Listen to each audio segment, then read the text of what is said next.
রাধে রাধে। মৃত্যুর পর কি নরকের ভয়ঙ্কর শাস্তি রয়েছে? যদি জানেন বিষয়টি এক প্রকার শিউরেই উঠবেন। শাস্ত্র অনুযায়ী মানুষ তার কর্মের মাধ্যমেই নরকের ভয়ঙ্কর যন্ত্রণা সহ্য করে থাকে বা পেয়ে থাকে। যারা পাপ করে, অন্যায় কর্ম করে, অনাচার করে, মানুষকে কষ্ট দেয়, এই রকম ধরনের অন্যায়ের ফলে সে নরকের ভয়ঙ্কর শাস্তি প্রাপ্ত করে থাকে।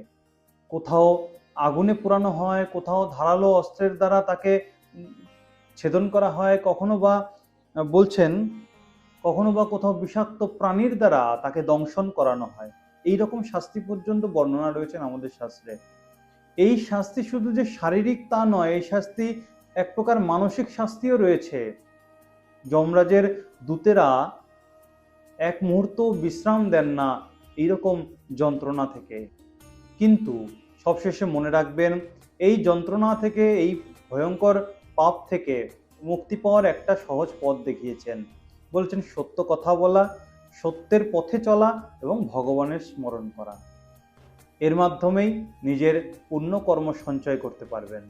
ভিডিওটি ভালো লেগে থাকলে ফলো করবেন এবং চ্যানেলটি সাবস্ক্রাইব করে রাখবেন। রাধে রাধে।